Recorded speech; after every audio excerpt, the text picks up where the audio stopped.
Hello, everyone, and welcome to this episode of FaceTurn with Candace Cordelia, where I bring you some of your favorite wrestlers, but in this case, wrestling managers for our special Wrestling Managers series here at PWI. I can already tell Halston is ready to go. You're ready. Thank you all for watching. I am so pleased to bring to you one of the foremost wrestling managers in the landscape in the business today. If you have not ever seen Halston Boddy before, well, you're in for a treat because we're going to get to know more about his story, where he's coming from, where he's going, and the clients that he is working with today. So please give a hearty welcome to the Prism of Excellence, Halston Boddy. How's it going? Good morning, Pro Wrestling Illustrated. Hello, Candace. Thank you so much for having me. I appreciate it. Oh, you're so very welcome. This is really a treat. I've heard so many wonderful things about you, and I'm so excited to introduce you to our audience. I'm sure there are some people who know who you are, but in the case that they do not, this is what we're here for, to introduce you. So welcome to the show. Thank you. I love it. I'm very excited. Pro Wrestling Illustrated. I made a joke this morning to my husband, and I said, should I mention that when I was 16 years old and worked at a grocery store that I used to steal this magazine? Should I bring that up? Should I? Well, you already did. That's an awesome way to start this conversation because, first of all, 6 years old. Yes, talk to us about how. Yes. 16 years old. Sorry, I said. Did I say 6? I said 16. 16 years old. I was a teenage thief. There, my first confession.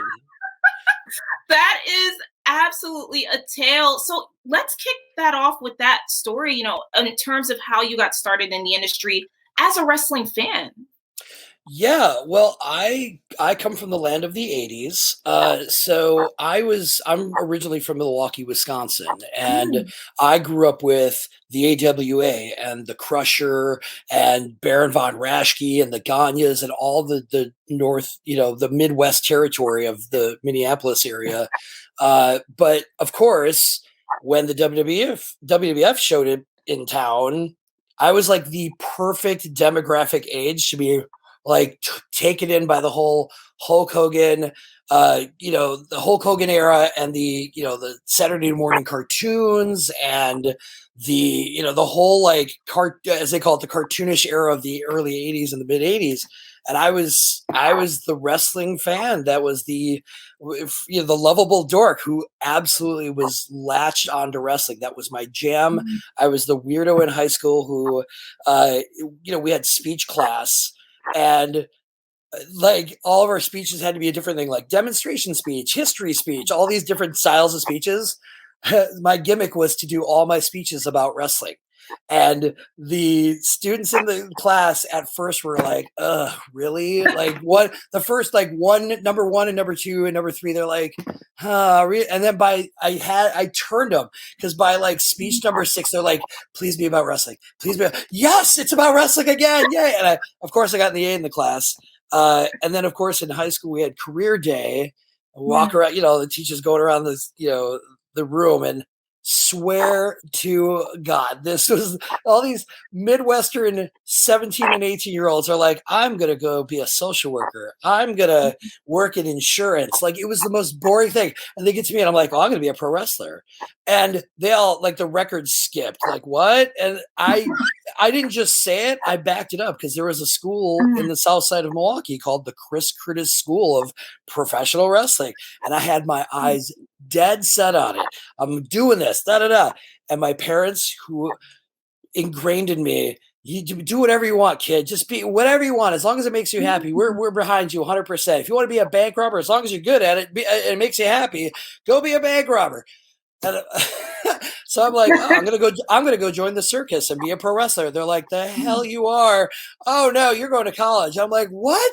And I couldn't fight it because it's not like I had $1,000 in the bank and I was, some pro athlete ready to get into the business in 1990. But literally, I was like, okay, I guess I'm going to college. And the 17-year-old me had to wait and I just put that dream on a shelf somewhere. Maybe I'll do it. Maybe I won't. There was probably a period in my life where I was like, I don't think it'll ever happen. And Mm. One day, 5 years ago, in fact, today is my 5-year anniversary in the business. I went to the first classes I ever like. I was like, "There's classes right now," and I'm in my mid 40s, and I'm like, a fellow coworker of mine was like, "Yeah, I'm taking wrestling school at Santino Brothers Wrestling Academy," and Mm. I'm like, "Tell me more." And she latched me on to the fact that they were doing their first ever class for people who wanted to be commentators, managers, referees, all the other things in wrestling other than the wrestling. And I was like, Mm.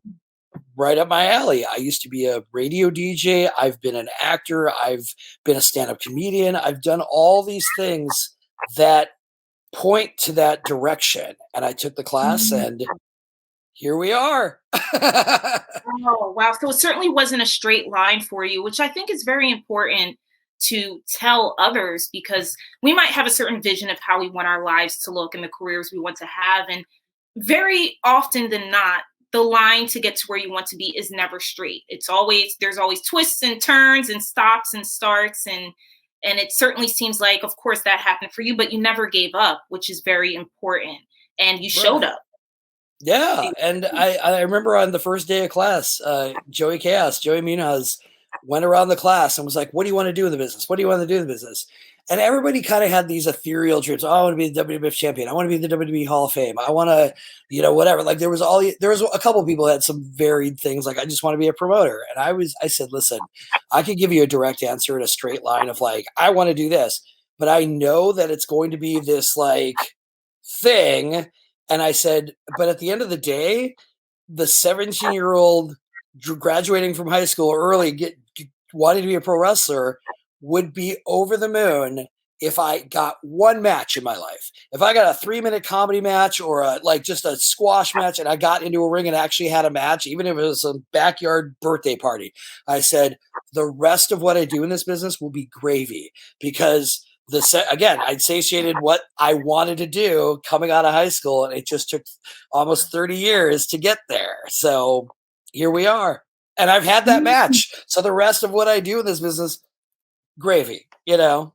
All gravy. And one of the things that and the reason or one of the major reasons I wanted to do this series is because for me the role of the wrestling manager is so important, and I think at times it's underappreciated and undervalued, and it sounds like that was the path. If you weren't going to do wrestling, you were going to be a manager.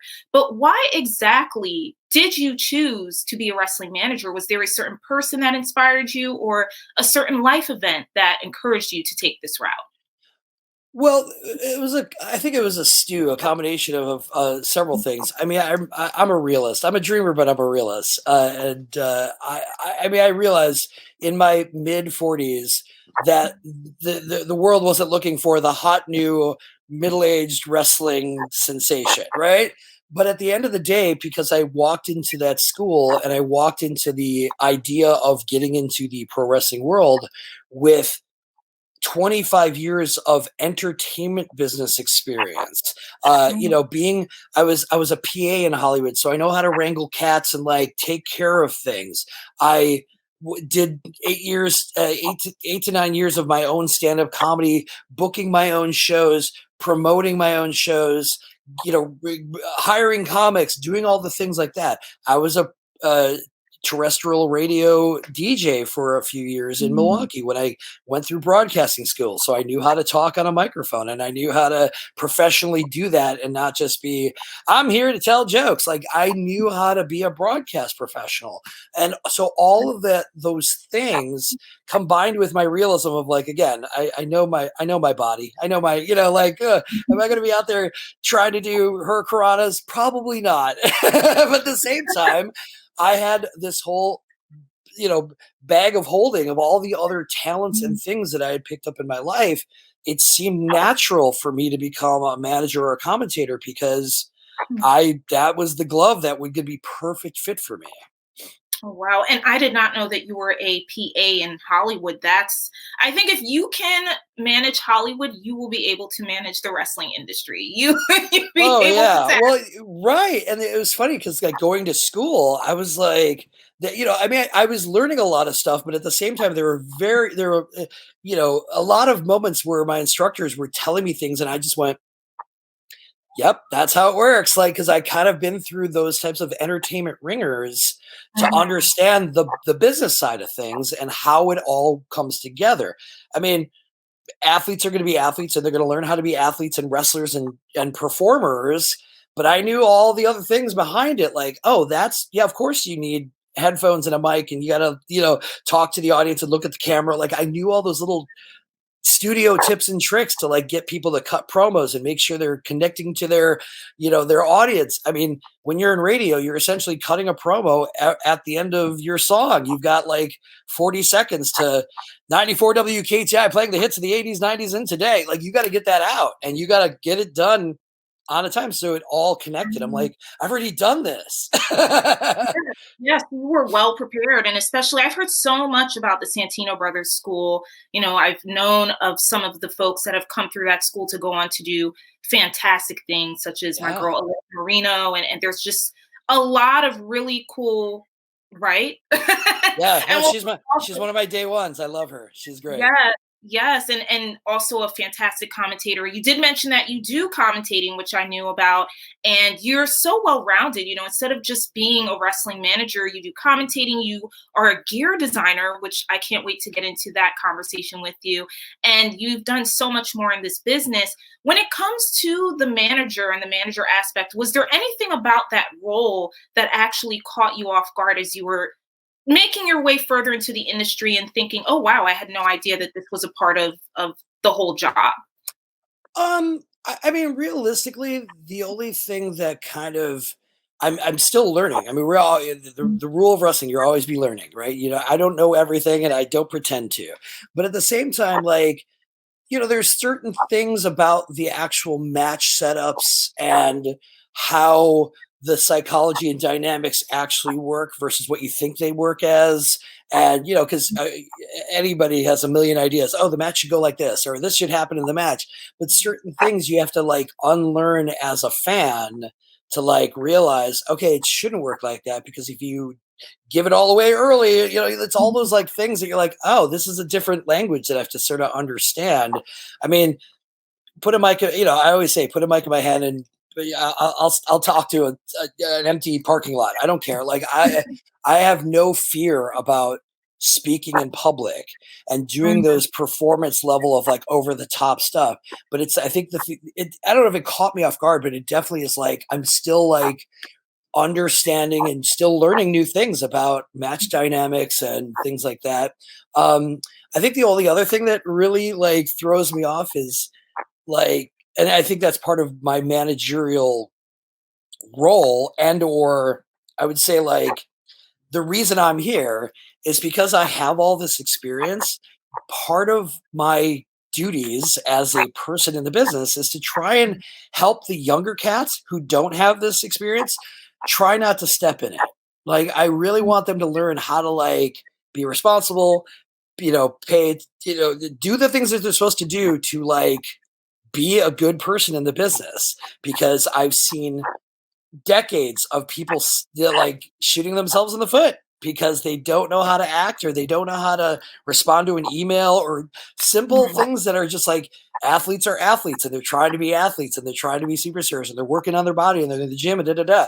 They may not be as experienced or set up to like do office work or admin or what I mean, or things like that, or just basic simple responsibilities that will prevent them from having people look at them sideways. So that's sort of my prism of excellence, like, is like, I'm trying to get you to like keep your head on straight and keep your, nose in the game and try to get them up when they're on a dip and things like that. So it's the unspoken job of a manager that, we time back to your first question about like, Mhm. why is it important or what duties you take on other than just being a performer? It's like, I absolutely fashion myself as a Swiss Army knife of how can I help?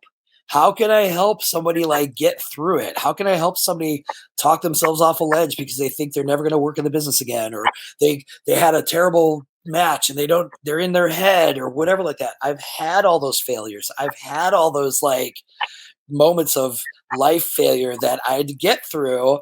As now I'm almost 50, like 22-year-olds are like, I've never done this before. I need help. And that's my role.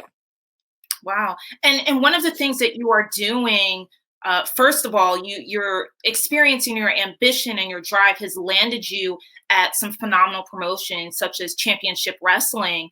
And we're seeing what you're doing at that promotion and helping wrestlers like the wonderful Viva Van. Love her. Just love her. And it's Fantastic. really cool. Yes. And it's really cool seeing the types of talents that you are helping to manage and you're working with and you're helping to grow. For you, in terms of the relationship between the wrestling manager and the wrestler, what is that like for you? How do you envision that? And how do you sustain that relationship in order to get your talent to an elevated level? Well, I mean, the first thing that I think is very important is open communication and transparency. I tell anybody I work with, get on my back and get on my shoulders. I'm here to make you a star. I will get my flowers someday. And I'm getting interviewed by Pro Wrestling Illustrated. Hey, there's a rose in the jar in the vase. But at the end of the day, like I know that like my ego is 1,000% in check. I Mm, want the people I work with to shine and to get out of their own way. And so realistically, the minute that path is cleared, so the wrestler doesn't necessarily need to like worry about whether or not I'm gonna like try to overpower them or, I'm the mm, star, not you, like that kind of thing. I'm straight up like, I'm here to shine the big light. I'm the big spotlight to shine on you, to show everyone. Like, I come from the world. I'm a huge fan of Kiss. I've been part of the Kiss Army since I was a child. My second album I ever bought was Kiss Alive 2. So mm, I studied the school of Neil Bogart. I will sell anything to make somebody look bigger than life. I mean, Kiss, when they first performed, they used to set up giant like Marshall stacks, but they were all empty. They only had like a few, but they were like, no, let's stack like 16 of them. And they told the lighting guy, don't shine the light on the speakers because we don't want people to know that those aren't all turned on. And that mentality of like, make it look bigger than it mm, is I'm a Neil Bogart. I'm like, how do I bring the circus to town? How do I go, ta-da, the mm, ringleader of like, look at this product, look at this person, amazing. So I've always kind of been that nurse mother secondary role. Like, I'll take care of you, don't worry about me. How do we get you to where you need to go? And that's just mm, kind of part of my personality. So that definitely helps me and helps the wrestler clear their brain. They can focus on mm, like, this is what we need to do, and I'm like, I'm here to season that chicken. Like, how do we make this more amazing? How do I elevate this and bring them to a bigger stage? And mm, I mean, I know it sounds like, oh, you're such a novel human being, but it's ingrained in me mm, as a Midwestern child, and just the younger of two, and just like all these things that are put into me have absolutely played out as a wrestling manager of like, oh yeah, no, this fits like a glove because I don't, mm. like I Yeah. get what this is about. Yeah, yeah. So it's safe to say that in order to be a competent and successful wrestling manager, it helps to have a selfless bone in your body, at least one selfless bone. Yeah, and I mean, realistically, I'm very intellectually curious, so I will always like want to know how we can help. How do I help? How do I learn this? How do because there's too many people that do. I love this. I love when I see people do this. Hey, I want do you know how to do this? Yeah, yeah, yeah, yeah, yeah. And you can tell they Mhm. don't know what it is, but their ego steps in the way because they don't want to look stupid or they don't know things. I'm like, that's the worst. Like, you gotta. If I don't know something, I'm like, teacher, I don't help me out on this one. What do I do again? Like, I don't pretend like, again, it goes back to I don't pretend like I know everything. So when somebody has to teach me something, or even though I may think I'm very skilled in promos, I still get some coaching from the people that are Mhm. running shows and stuff like that, because they may want it a certain way or want some certain phrase or tighten it or whatever it is. You got to be willing to accept that. Mhm.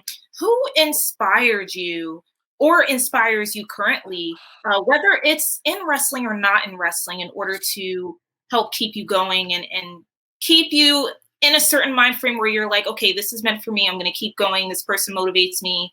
Nothing's going to continue to stop me at this point. Sure, absolutely. I mean, as I said, I grew up in the '80s era, so of course the Bobby Heenans, the Sherry Martells, the Jimmy Hart, I mean, all the classic managers that everybody name checks in their Mount Rushmore of managerial, these are legends. And it's funny because when I first got in the business, I got flooded with people going, "Oh, you're the next Bobby Heenan. You're the next Jimmy Hart." And I kept saying to them, "No, I'm the first Halston Boddy." Like those dudes, I can't be them. They're their own things and whatever. The secret one, which if you look at me, it's not too much of a secret. One of the unspoken managers that doesn't get enough credit for what he brought to the business, for at least me, Mm, is Rico. mm, Rico, like the meet. I told Aaron Stevens once. I said if I ever get to meet Rico, I cannot predict that I probably won't cry because it's a weird thing. Like as a gay man, of course, there's a lot of like gay panic characters, the Adrian Adonises, the Gold Dusts, obviously. But to me, Rico did it right because you didn't have to look at him he didn't like make you panic. He just was like, I always akin him to Martin Short's character in Father of the Bride. He was the wedding planner. Like, it was like, you didn't have to he didn't have to just say like, I'm gay or I'm being very gay. He just was like, there. He was just this presence.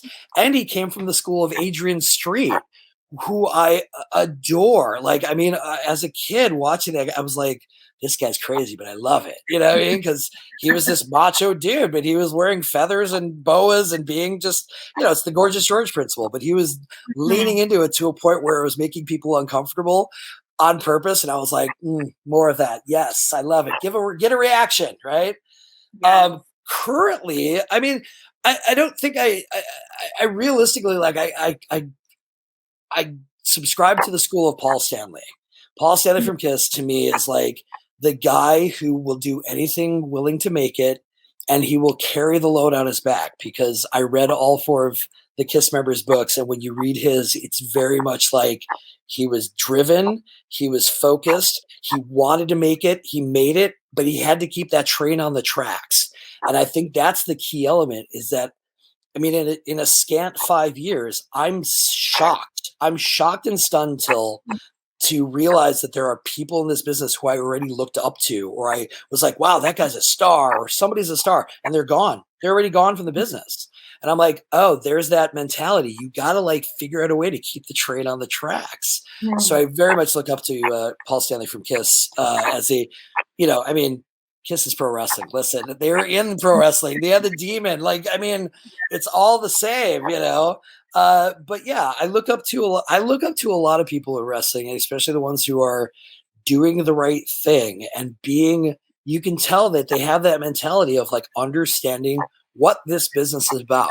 And the rest of them, you can sort of go, they won't last. You don't want to curse them, but you're like, you can just tell they don't get it. Like, so I try to pay attention to my elders and watch them and see what they do and what not to do. And you stated a lot of golden nuggets. I mean, one of them being getting it. And to me, I feel like getting it has to do with the whole package, the whole presentation. And for you being a gear designer, it's kind of like you have a leg up because you know exactly how important it is to look the part, much less sound the part and be the part. Right. I mean, if you're going to be on a stage, give them something to look at. I mean, realistically, you are on TV, you're on a stage. I mean, the ring is a stage. So, yes, there are characters and there are wrestlers that, are kind of planed down a little bit because they're not all fancy and they're not all wearing sparkles and they're not all shiny. Some people are just there to kick ass and take names. Like, you don't see too many like fancy cowboys out there, Orville Pecks, and you know what I mean? You see like the dip in their, I'm just tough and I wear jeans. And I mean, it's an obvious character trope. But for me, I always try to elevate people. At least I look at what they're presenting. And it was one of those things where I've only been making gear for about a year, and I had a sewing machine, and I was watching people sort of struggle a little bit with their concept and costuming. And because I pay attention to fashion, and I watch like what looks good on TV, or what looks good to match your character. And again, if I keep talking about Kiss, but you think about the Star Child and you think about the demon. I mean, you wouldn't want the demon wearing like fancy shoulder pads that are like women's tops. Like, he's the demon. He should be dark and brooding and whatever. So I think about those character tropes. When you think about the Beatles, they were characters. You think about like all the other things in movies and TV that are like purposeful character looks and tropes. I mean, they have costume designers on sets for a reason. It's not just like, show up in whatever you got in your closet and we'll make a 18th century English movie out of it. No, you have to like build gowns that match that stuff. So when I think about all that, plus being in the indie wrestling world, again, going back to that mentorship and the Swiss Army knife level of mentality of being a manager, how can I help? How can I help somebody? Well, I clearly have a knack for buying clothes and figuring out what looks good together and what would stand out versus just what would just blend in. So I've taken it upon myself to sort of become a guide for, how do I look, and what can I do to make this better? And it's the weirdest thing, because in that discovery, I did my typical vetting of like, how does this gear thing work?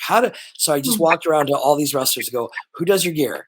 And then I was like, so what's your biggest complaint about your gear person? And they're just like, they would give me, I literally have like a family feud board of like top 3 answers on the board. What's wrong with you gear people? And I was like, well, how do I fix that? How do I make that better for these wrestlers? And I'm in the business. First thing I learned is some of these gear folks, while they're extremely talented and they know what they're doing to the nth degree, they're not in the business. So they don't understand practicality. They don't understand that this has to actually move or be in a spotlight or whatever it is. They're just told to make a pair of tights and then, oh, here's your tights. Enjoy, kid. Go, good luck. And I'm like, I check in. I've made gear and I check in with the wrestler like 2 months later. How's your gear working? Do you need any alterations? How's it? Are all the appliques staying on? So it was this weird self-discovery of like, oh, I can absolutely be an asset for these wrestlers, because again, they're athletes, they're bodybuilders, they're trying to be these well-rounded athletes. They're not thinking about, I need fashion. They're thinking about, how do I look better in the ring and how do I get that muscle pump and and they're like, how do I dress myself? You know what I mean? So I mean, I've had a bevy of backstage encounters where somebody walks up to you and goes, Halston, how does this look? Should I put this on? Like, and because I've watched a million episodes of America's Next Top Model, Project Runway, all these reality fashion shows things, I learned all these lessons about like, put 3 things on, take 1 off, too matchy, like try to like break that up with the color schemes. So all those ingrained things just all tied into like, how can I make gear? And what I've learned is that I'm beyond an asset to the gear making thing, because again, these students, these young cats who are out there getting bamboozled by gear folk because they don't know how to speak the language of gear, and they don't know what thread counts and 4-way stretch, and they don't understand that.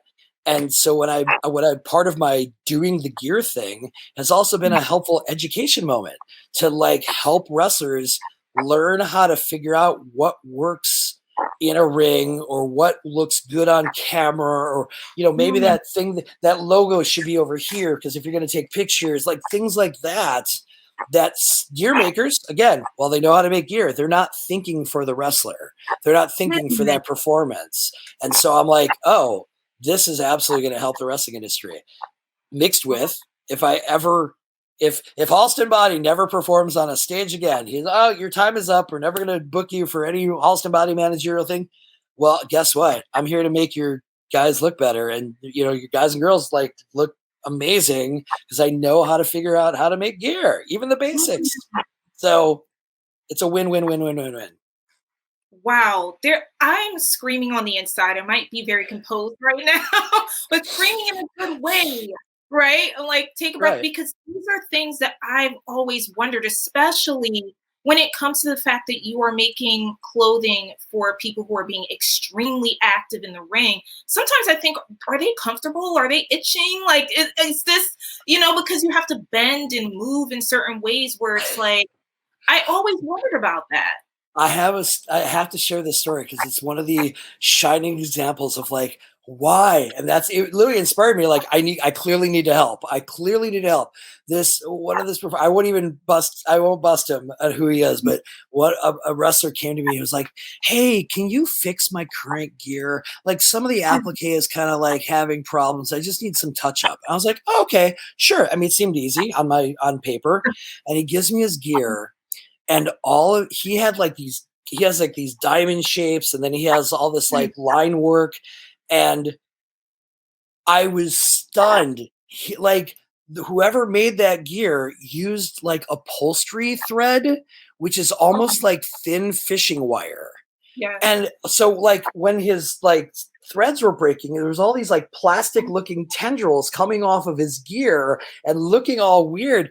And I said to him, I go, when you wrestle, does it feel like you're wearing low grade sandpaper? And he was just like, oh, yeah. And I go, oh my gosh, Oh, please, no. if you ever buy gear, even if you never get it from me, don't make sure they are not using upholstery and pillow thread for your gear. I was like, are you kidding me? And I like open heart surgery his entire gear, re-sewed everything with regular thread, elastic thread that's not wire, plastic. And I was like, and he put it on. He was like, oh my God. He couldn't believe it. I said, well, your lesson in this is when you buy gear, make sure they're not using that because again, it was an example of like, you didn't really know, did you? And that the person making this gear didn't tell you either, and it's stuff like that. It's simple. I mean, I've run into a bunch of wrestlers who don't know how to take care of their gear. They think they can just throw it in a washing machine or a dryer. And I'm like, no, you'll lose all the luster on your shiny spandex. It'll shrink. Don't do that. Again, gear makers don't give them a care package. You go, wash it in cold in a bucket. Don't use heavy detergent, like things like that. They clearly that's not part of the wrestling school that people go to. They don't get that lesson when they're learning headlocks and suplexes. They go, oh, by the way, don't wash your gear that way. Like they just go, oh, I'm a 21-year-old. I'll throw it in the washer with my socks. What? No. Goodness.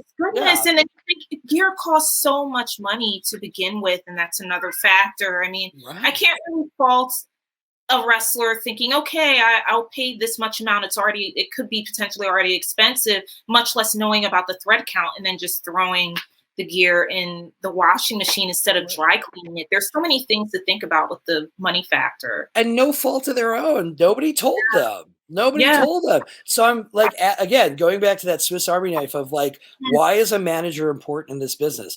Sure, I'm sure there are managers out there that just show up to a gig and just be a manager and they don't do anything other than be a manager.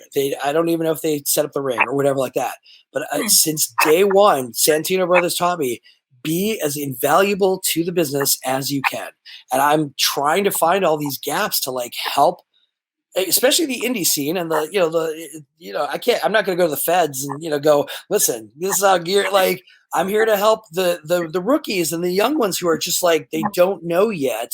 So how do I prevent them from stepping in it or, losing $300 on a piece of gear that they got to wear like 3 times? Like, how do I help prevent that? And based on my experience, there is a huge gap for that lesson and those teachings of like, this is how it should work based on what I've learned and what I know. It's like, you got to take care of your gear and it's not just throw it in your bag and throw it in the washing machine when mom puts it in, do my wash, mom, or whatever.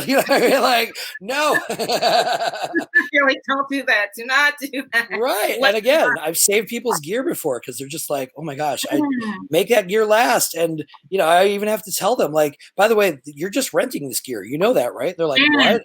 You can sell your gear. And they immediately get self-conscious, like, who would want to buy my gear? I'm like, you have to understand that there are wrestling fans in this world who treat gear like trading cards in a way where if you're a rookie and they buy your gear and suddenly you become the hottest thing in the WWE or the AEW or whatever, you become a star, they've got your rookie card. There it is. And they'll make a show about that someday, like they did with WWF Uncovered, where they like showed up at people's houses. Oh, here's my first Kane mask, like that type of thing. There might be someday where somebody's gonna go, I have your first pair of boots or what, and they're like, oh my gosh. Yeah, absolutely. I mean, you could have a whole museum exhibit. I've thought about this actually. You can really have, just like they do, in New York with the different museums, the Met, and you can actually have a whole museum exhibit from vintage clothing alone. You really could, and people would come. Yeah. I mean, I don't know. I've been to the WWF or the WWE. I'm just blanking on the name. The big, where you go to meet the stars and then you get to look at the exhibits and there's all that stuff. Like they had a whole exhibit from the Hall of Fame of like all the gear people wore, like DDP's vest and Ric Flair robes, and it was just like I was like, this is so amazing to look at, because it was like, wow, I actually get to see the fabrics and clothing that these people actually wore and the size of it and what it actually, that's airbrush. Oh, okay. You know what I mean? Creative juices just start flowing. You're like, wow, this is what I could end up being, is like, because I think about that too. I've had so many proud moments. I've made gear for people. Like I made a singlet for Bad Dude Tito, and he's in New Japan, at Corcoran Hall wearing my gear. And I'm like what? Like, you never know. You never know what's going to happen in that world. So, yes, so very true. We could have a whole other conversation, a whole other episode talking about gear, because it's one of my favorite subjects. But I love the fact that you are so multi-talented, and instead of just doing the gear designing and the commentating, you're of course doing wrestling management. You are a part, or rather leading, the body shop, which I would love to know, where do you want to take the body shop? Because you have Viva Van, who is on board, but are there any other wrestlers that you have your eye on that you're thinking, they could be a good asset? Right. Just a point of correction. Currently, I'm not working with Viva Van. My current, no, it's okay. My current client is Lord Crew, who's out of Cincinnati and has been on AW Dark, and he's a rising star. And I've been working with him for the last like 6 to 7 months at Hollywood. I worked with Viva Van like intermittently through the Hollywood storylines and stuff like that. So yeah, I've had a few clients, but yeah, I've worked with her. I've worked with, Heather Monroe, Viva Van, Dom Kubrick, of course, who became a Southern California Rookie of the Year with the work we were doing. I mean, I'll work with anybody. They always talk about like,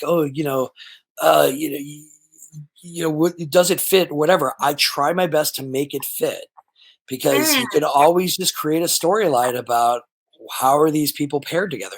You look at Lord Crew and I, and we're complete opposites. I'm Halston Boddy, and he's like biker, mercenary, Hell's Angel, like beard, and like, like he looks menacing. And people are like, well, how does that work? I'm like, we're not best friends. We're not buddies. He's a hired mercenary that angry Halston Boddy and scorned Halston Boddy on Championship Wrestling is hiring to pay to kill people. I'm not here to play games and be like, look at us. I'm like, no, go kill. Like, you create the dynamic just on the storyline, not we have to look like a ice skating pair and be together. Like, you know what I mean? Like, that's how people think sometimes. It doesn't have to be matchy-matchy as long as you, I mean, look at Paul Heyman. Paul Heyman looks like an office guy. He looks like a CEO, and he's just like hanging out with, the Usos. And I mean, that's not a pairing like, oh yeah, they're friends. Like, they're a played client. That's all it is. So you just got to figure out how that dynamic works. Absolutely. Time flies so fast, because I'm thinking, oh my gosh, you're still working with Viva Van. Perhaps it'll happen again. Perhaps you guys will link up again. At this point, who knows? Because that's the business, right? But I love the point that you made, that you don't have to necessarily align in terms of aesthetic with the clients that you are representing. And I think also that's a misconception that a lot of people have, is if you look a certain way, then of course it makes sense that your client is also going to look a certain way aesthetic wise, and you guys will just be in sync like that. But as you get further in the business, you understand that the manager is there to, just like you said earlier, to make their clients superstars. And that can be anyone. It can be anyone, as long as you have that relationship, you guys get it going, and everything is in sync. So I love the fact that you made that point, because I think it's very important to understand and to know and really get an idea of what the wrestling manager is meant to do. Yeah, we're called enhancement talent for a reason. We're here to enhance, Yeah. right? Like, Yeah. it's and again, it's one of those things. It's like, how do you make it work in the Tim Gunn world of project? How make it work, right? And sometimes it doesn't. I mean, realistically, I mean, I've been lucky. Every client I've worked with makes sense. It looks good. We've elevated them. I've made it. Nick Bonanno, who is now a writer on NXT, and I worked with him at Championship Wrestling from Hollywood for the last 3 years. Like we talk about this in a way of like how, when you're enhancing a talent and all those things like that, it becomes this thing where I just dropped my thoughts. Sorry. I literally had it and it went, Like a half minute left. right. No, it's a thing about where, um, hold on, it's coming back to me. It's a matter. I lost it. Sorry, I was literally like, I had it, and I brought up Nick Bonanno. Da, da, da, da, but we've talked about that thing about like understanding who you are and the dynamic and the placement of what you're doing to enhance the role and make it look good and all those things. And again, there was a point that I was about to make, and it's gone. So let's move on. So with that being said, I will absolutely move on to the role of the manager in the business. We've seen so many managers, like you said earlier, come and go, and we've seen managers that have made such an impression on the fans that they have their catchphrases that we'll always remember. They'll have their certain looks and the certain clients that they've had that we'll always remember in those really key moments throughout wrestling history. Where do you see the role of the wrestling manager going as time moves on? Well, I feel like there's things come and go, right? Ever since I've been in the business, I've always heard those whispers or those things. Oh, managers aren't really used as much anymore. And no, it's not as important a thing. But just like everything, there's always a resurgence, and they've always existed. I mean, realistically, in times that you didn't think managers were important, if you actually look at the landscape, there's a lot of important managers that were still out there, valets, managers, whatever. I think there is definitely this era of where they use managers to turn them into wrestlers, or because this up and coming wrestler isn't ready to wrestle yet, they throw them in a group with people just to stand outside of the ring and cause chaos. But realistically, again, things come and go. So I feel like, at least in my estimation, there's definitely a resurgence of management that is strictly management in a way where it makes the story and makes again, it's the difference between, oh, his friends are just showing up on the side of the ring, versus, no, this guy has business to take care of, and this is his goal, and this is the reason for him being. And it's, again, you have to be multifaceted. We always talk about Bobby Heenan being the best manager of all time, but he was also one of the best commentators of all time. Him and Gorilla Monsoon together was just like, right, perfect. Even when he went to WCW, he was still kicking it great with Tony Schiavone and all that, and Mike Tenay, and like being well-rounded enough to understand that you don't you think, not to knock Jimmy Hart, but Jimmy Hart was never a commentator, like in a way where you think like he was just so loud and big as Jimmy Hart. He didn't necessarily need to do other things to enhance his role, because he was always Jimmy Hart. He was always, the carnival barker with the megaphone, of course, right?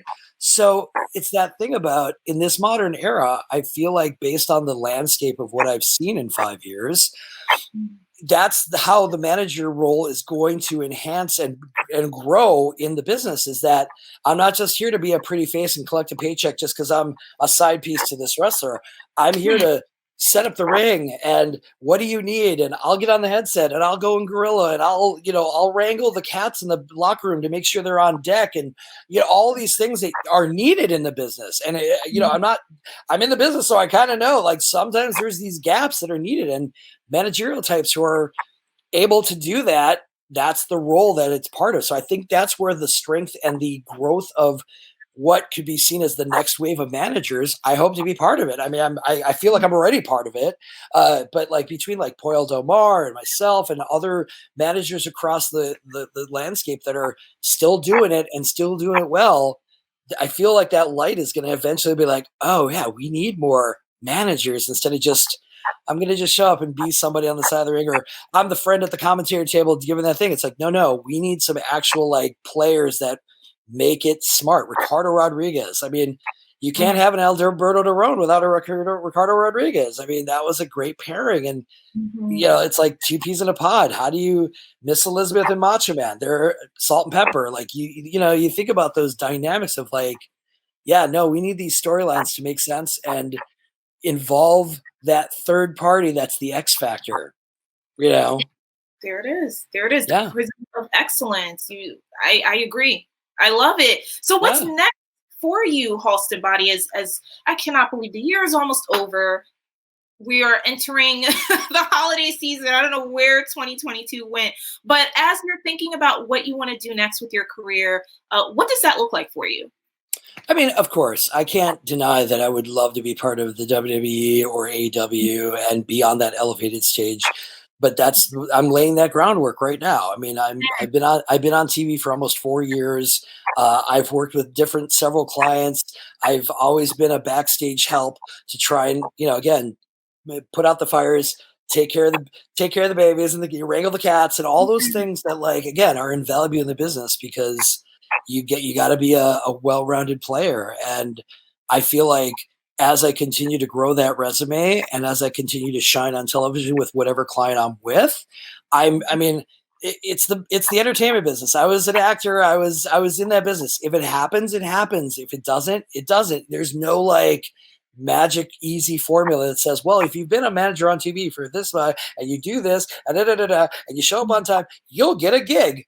I can only hope that would be the reward at the carrot at the end of the stick is that, oh, I finally get my 17-year-old dream. All those people in high school are go, he did it. Oh my God, he did it, right? Like he didn't do it right away, but I cannot believe that the dude I went to high school with is actually on WWE right now or AEW. What? Like, you know, again, my parents would be, my parents are proud of me anyway, but at the same time, they'd be like, well, he did it, kids. We could not deny. We could not deny it. So, of course, on an elevated stage, I would absolutely love to contribute and make, you know, I think about me as a character and me as a performer. I always have been taught by the people above me is remember who that 12-year-old fan is that used to be you. I used to sit ringside at the Bradley Center in Milwaukee, Wisconsin in the first 4 to 5 rows every house show and I was into all of it. I didn't question. I wasn't trying to like pick it apart. I was the fan that was just genuinely entertained by the comedy, by the hard hitting action, the drama. I was sucked into it. It was my soap opera as a kid. And so like that, I only can hope that whatever highest elevated stage I can get to, I can make that magic happen for those impressionable wrestling fans who are like, and even the older fans who are like, no, I see you. Like I want to entertain. And that's the point of the business is like, you're entertaining these folks because you used to be those folks. You used to be that kid in the crowd screaming your head off. I mean, I had Big Boss Man yell at me once because Big Boss Man was one of my first, like, I love Big Boss Man because he was like, in the friendship circle I had in high school, I was the fat kid. And so everybody wanted to be a Macho Man and all these Venice Beach types. And I'm like, yeah, but that fat dude that dude's wrestling. Akeem, what? That guy's huge. So it gave me hope. It gave me hope that, oh man, if those guys can do it, maybe I have a chance. I don't know. And so it's all that like going back to that inner child of like, remember when wrestling was sparkly and exciting and you weren't jaded in any way. You didn't peek behind the curtain. You were just like into it. That's my goal is to like reach to those fans who are just like mesmerized by a shiny disco ball that who is this crazy he's got what is this? And you're doing it and you're living your dream and you're paying it forward as well, which is so commendable. I mean, you mentioned WWE and AEW, and there's so much rising talent, so much talent that's being developed, and it's a really exciting time in wrestling. When you look at the talent that you might see, say, on NXT or even Raw, SmackDown, AEW, Dynamite, Dark Elevation, Rampage, are there any wrestlers that you're looking at and you're thinking, man, I could totally see myself managing that person? Oh, I mean, yeah. Anybody like of course, I love to skew towards comedy in a Mhm. way. Like, I love to give people a little wink and So, like, what about? I have to say a lot. I have always said that I feel like the wingmen on AEW need a rich, weird Uncle Benefactor who's like, I may not be there to manage, but I'm the one writing the checks because those boys entertain me. Go buy some fashions, boys. Like, and making it sort of this like weird. It's like, they have factions, but it's like it's already a faction. But they're like, well, who's funding this? Who's behind this? Like, I would be Peter Avalon's like weird rich uncle who's like, oh, the wingmen, you guys are fantastic. Yeah, like whatever. And of course, either I cause them problems that, oh, we should have brought him into this, or wow, this is the guy we needed all this time. We've been held back, but this guy's paving roads for us. What? Like, I when I first saw the wingmen, I was like, oh yeah, that's a group of guys that their dynamic needs that, like, who's pulling the strings? Like,